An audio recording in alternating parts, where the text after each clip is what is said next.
दिल्ली में यमुना का जलस्तर खतरे के निशान के ऊपर, गहराया है बाढ़ का संकट। दिल्ली में बाढ़ का संकट गहराया। हथनी कुंड और वजीराबाद बैराज से छोड़े गए पानी ने दिल्ली के निचले इलाकों में तबाही। झरोड़ा, कल्ला, मयूर बिहार और यमुना बाजार, मजनू का टीला, मॉनेस्ट्री मार्केट जैसे इलाकों में घरों में घुस गया पानी। बाढ़ से हुआ है बुरा हाल। बचाव टीम नाव के जरिए लोगों को सुरक्षित स्थानों पर पहुंचा रही है। राहत शिविरों में सुविधाएं मुहैया करा रही है। सड़कें नदियों में तब्दील, लोग अपने सामान बचाने की जद्दोजहद। बचाव टीम फंसे हुए लोगों को निकालने के लिए जूझ रही है। पंजाब में बाढ़ का कहर जारी। 12 जिलों में बाढ़ से भारी तबाही। घग्गर, सतलुज पहुंची खतरे के निशान के पास। अब तक 30 लोगों की मौत। घग्गर नदी में पानी का स्तर लगातार बढ़ रहा है। विधानसभा बंगा के अधीन आने वाले एरिया में जलभराव, लोगों को दिक्कतों का सामना करना पड़ रहा है। पठानकोट में सबसे ज्यादा तबाही। एनडीआरएफ, एसडीआरएफ, सेना और पुलिस राहत कार्य में जुटी। हजारों लोगों को सुरक्षित स्थानों पर पहुंचाया जा रहा है। आज सीएम मान बाढ़ग्रस्त संगरूर का दौरा करेंगे, जहां घग्गर नदी पर बने 2 पुलों का निरीक्षण के साथ राहत और बचाव कार्य की प्रगति की समीक्षा करेंगे। जम्मू कश्मीर में भी बारिश से फिर तबाही दिखाई दे रहे हैं। कई मकान ढह गए। लोगों के लिए बहुत मुश्किल हो रहा है। राहत बचाव का काम जारी है। जम्मू कश्मीर में भारी वर्षा के कारण कई जिलों में बाढ़ और भूस्खलन की स्थिति। उधमपुर में जम्मू कश्मीर हाईवे को 200 मीटर हिस्सा बह गया है।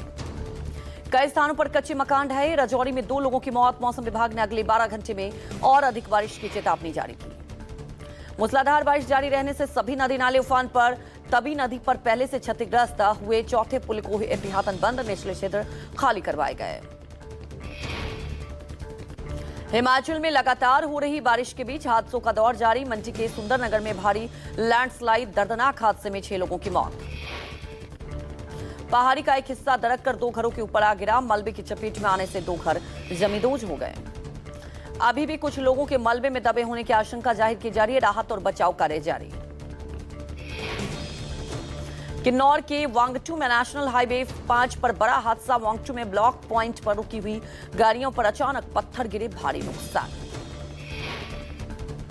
चंबा में महिला 9 दिन से लापता। प्रशासन और पुलिस की तलाशी जारी। विशेष टीम की मदद से ली जा रही है। जयपुर में भारी बारिश से बिगड़े हालात। बारिश के कारण शहर की सड़कों और निचले इलाकों में भरा पानी। आधे घंटे से अधिक समय तक हुई तेज बारिश के कारण निचले इलाकों और सड़कों पर जलभराव। वैशाली नगर स्थित करनी पैलेस रोड का नजारा नदी तालाब जैसा। तेज बारिश के चलते कई इलाके जलमग्न। जलभराव के चलते 4 दीवारी क्षेत्र की सड़कों पर वाहनों की आवाजाही कमी। कई इलाके में बिजली भी गुल। पंजाब में बाढ़ से भयंकर तबाही को लेकर राहुल गांधी ने वीडियो ट्वीट कर पीएम से राहत और बचाव कार्य को तेजी लाने की बात कही। राहुल ने वीडियो में कहा, जम्मू कश्मीर, हिमाचल और उत्तराखंड में भी स्थिति बेहद चिंताजनक। हजारों परिवार अपने घर, जीवन और अपनों को बचाने के लिए संघर्ष कर रहे हैं। राहुल ने कहा, पीएम से आग्रह है कि किसानों के लिए विशेष राहत पैकेज की तत्काल घोषणा की जाए। राजस्थान विधानसभा का मानसून सत्र का दूसरा दिन। कांग्रेस ने झालावाड़ स्कूल हादसे को लेकर सरकार को घेरा। कांग्रेस विधायकों ने हादसे में जान गंवाने वाले बच्चों के विधानसभा परिसर के पोर्टिको में चित्र लगाकर उन्हें श्रद्धांजलि दी और सरकार से इस्तीफे की मांग की। विधानसभा में कांग्रेस विधायकों ने जोरदार प्रदर्शन किया। विधानसभा शुरू होने से पहले सभी विधायक एकजुट होकर हादसे में मारे गए बच्चों को याद करने पहुंचे थे। दिल्ली में जीएसटी काउंसिल की 56वीं बैठक शुरू। वित्त मंत्री निर्मला सीतारमण की अध्यक्षता में यह बैठक हो रही है। जीएसटी रिफॉर्म पर भी फैसला होगा। जीएसटी रिफॉर्म के जरिए सरकार का लक्ष्य टैक्स स्ट्रक्चर को आसान बनाना और उपभोक्ताओं को सीधा फायदा पहुंचाना है। बैठक में जीएसटी रिफॉर्म समेत अन्य कई मुद्दों पर चर्चा। जीएसटी रिफॉर्म में दूध, चिप्स, टीवी, एसी से कार, बाइक सस्ती हो सकती है। एनडीए ने 4 सितंबर को बिहार बंद बुलाया। पीएम मोदी की मां पर अभद्र टिप्पणी के खिलाफ होगा प्रदर्शन। सुबह 7 बजे से 1 बजे दिन तक बंद का आह्वान। बिहार बंद की घोषणा बिहार भाजपा अध्यक्ष दिलीप जायसवाल ने की। हालांकि इस दौरान किसी भी इमरजेंसी सेवा को बाधित नहीं किया जाएगा। दिलीप जायसवाल ने कहा, प्रधानमंत्री की मां को गाली देकर जिस तरह से उनका अपमान किया, उससे करोड़ों लोगों की भावनाएं आहत हुई। पीएम मोदी ने कल मां को अपशब्द कहने को लेकर राहुल तेजस्वी पर बोला हमला। कहा, ये गालियां सिर्फ मेरी मां का अपमान नहीं, बल्कि ये देश की मां, बहन, बेटी का अपमान है।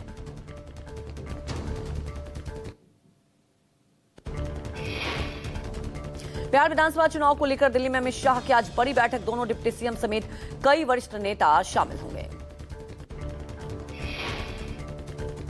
बिहार बीजेपी के सांसद बैठक में करेंगे शिरकत। इस दौरान सीट शेयरिंग और चुनावी रणनीति पर भी चर्चा संभव। पार्टी सर्वे रिपोर्ट के आधार पर मजबूत और कमजोर क्षेत्रों का आकलन करेगी। राहुल गांधी की यात्रा और मतदाता सूची के पुनरीक्षण पर भी विचार होगा।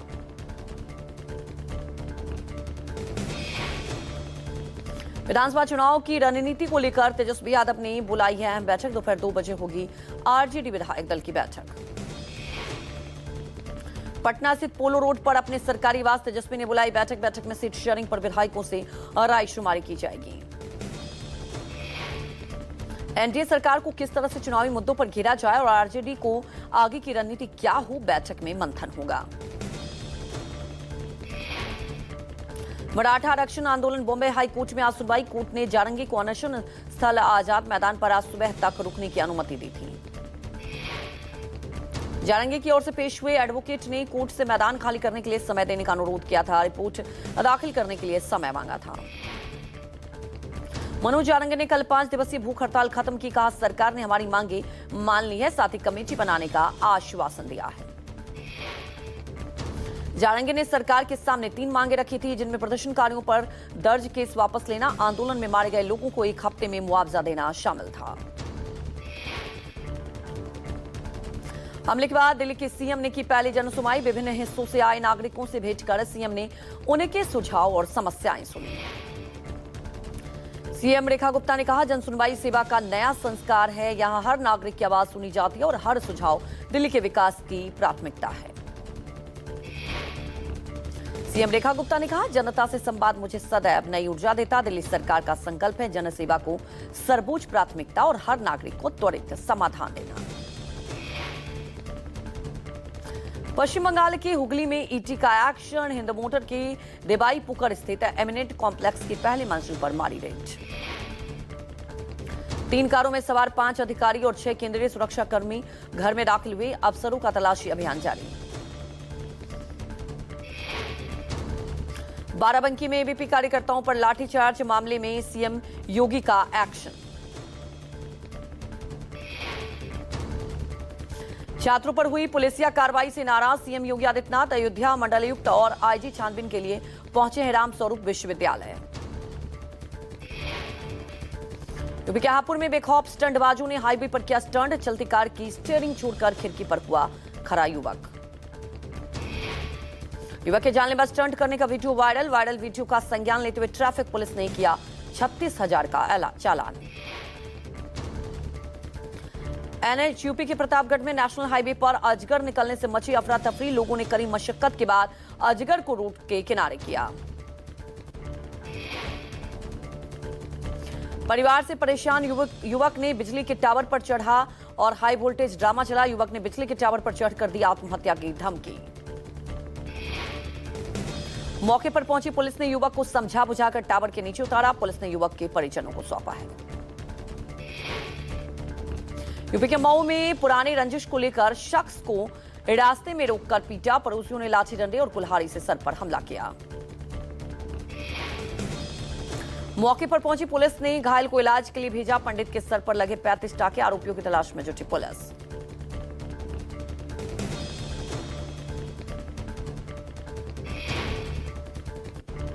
अमृतसर के रियल्टी चौक से सामने गाड़ी पासिंग को लेकर चली गोलियां। रास्ता मांगने के लिए हॉर्न बजाने पर दूसरी गाड़ी के ड्राइवर ने की फायरिंग।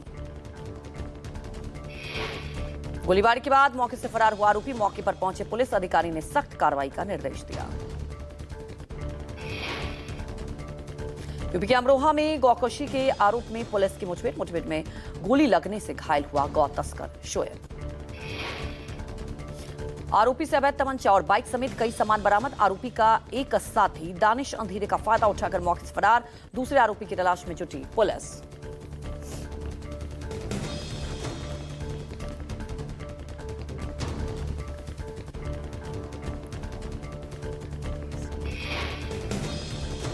नासिक में नाबालिग लड़के ने भिखारी के सिर पर पत्थर मारकर हत्या की। नाबालिग ने उसकी प्रेमिका से छेड़छाड़ के शक में की भिखारी की हत्या।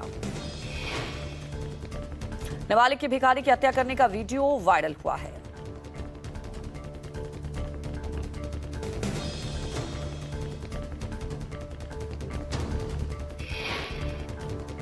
यूपी के देवरिया में आरपीएफ और जीआरपी ने 7 किन्नरों को किया गिरफ्तार। गिरफ्तार किन्नरों पर आरपीएफ इंस्पेक्टर पर हमला करने का आरोप। देवरिया सदर रेलवे स्टेशन पर 2 दिन पहले किन्नरों ने की थी वारदात। अवैध वसूली रोकने पर आरपीएफ इंस्पेक्टर को पीटने का आरोप। यूपी के जालौन में मारपीट और आगजनी का मुख्य आरोपी माजिद गिरफ्तार। 29 अगस्त को हुई मारपीट और आगजनी के बाद से फरार चल रहा था आरोपी माजिद के घर को बुलडोजर से किया गया जमींदोज। अब तक मामले में शामिल 7 आरोपी गिरफ्तार। यूपी के कौसंबी में पुलिस 9 चेन स्नैचर को गिरफ्तार किया। आरोपी में 7 महिलाएं और 2 पुरुष शामिल। आरोपियों से भारी मात्रा में चोरी की ज्वेलरी समेत एक हथियार बरामद। पूछताछ में आरोपी ने की जानकारी। भीड़भाड़ की जगह पर कीमती सामान चुराते थे आरोपी। यूपी के हाथरस स्थित ओए होटल में हुई छापेमारी। होटल में संदिग्ध हालत में मिले 12 लड़के और 8 लड़कियां। पुलिस ने सभी 20 लड़के लड़कियों को गिरफ्तार करके पूछताछ शुरू की है। जानकारी मिलने के बाद की जाएगी आगे की कार्रवाई। यूपी के कुशीनगर में पुलिस के सामने कान पकड़कर माफी मांगते नजर आए श्वेत। छात्राओं से छेड़छाड़ करने वाले आरोपियों पर पुलिस ने चलाया ऑपरेशन व्हीलचेयर। मुठभेड़ में दबोचे गए लव जिहाद के आरोपी असलम और जुल्फिकार। आरोपियों से अवैध तमंचा, 5 कारतूस और बिना नंबर की बाइक बरामद। उत्तर प्रदेश के बागपत में देर रात मेरठ बिनौली मार्ग पर चलती कार में लगी आग लगने से मची अफरा तफरी। चलती कार अचानक धू धू कर जल उठी। कार में आग लगते ही चालक ने गाड़ी रोकी और कूदकर बचाई अपनी जान। दमकल विभाग की गाड़ी ने आग पर काबू पाया। हादसे का वीडियो सोशल मीडिया पर तेजी से वायरल हो रहा है।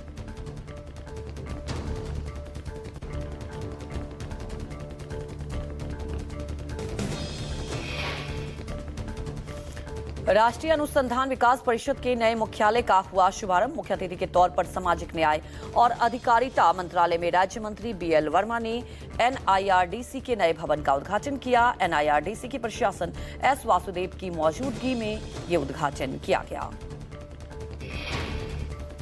दिल्ली में एमएसएमई ग्लोबल समिट के 5वें संस्करण का हुआ आयोजन। स्टार इंटरनेशनल एमएसएमई फॉर्म के चेयरमैन हरीश चंद्र और वाइस चेयरपर्सन श्री महक ठाकुर के नेतृत्व में यह सम्मेलन हुआ। एमएसएमई ग्लोबल समिट में 30 से ज्यादा देशों के एम्बेसडर और इंडस्ट्री लीडर्स शामिल हुए। मुख्य अतिथि विजेंद्र गुप्ता और हेमा मालिनी ने समिट को बताया ऐतिहासिक। चारा लेने गए किसानों की गोली मारकर हत्या। यूपी के बिजनौर में किसान की गोली मारकर हत्या हुई। खेत में चारा लेने गए किसान के सिर में गोली लगने से मौत हुई। किसान की हत्या से इलाके में हड़कंप। मामले की जांच में जुटी स्थानीय पुलिस ने शव को पोस्टमार्टम के लिए भेजा। यूपी के महोबा में रिश्वत लेने के आरोप में आबकारी अधिकारी निलंबित। आबकारी मंत्री ने जांच में दोषी पाए जाने पर किया निलंबन का आदेश। रिश्वत लेने का वीडियो भी सोशल मीडिया पर हुआ था वायरल। आबकारी मंत्री की सख्ती से विभागीय कर्मियों में मचा हड़कंप। राजेंद्र प्रसाद वर्मा है निलंबित आबकारी अधिकारी महुआ। हरिद्वार में निरंजनी अखाड़े के महामंडलेश्वर कैलाशनाथ महाराज ने एक ईश्वर ऐप का शुभारंभ किया। कैलाश नंद ने कहा कि ये एक अद्वितीय पहल है जो आस्था और तकनीक को अध्यात्म से जोड़ेगा।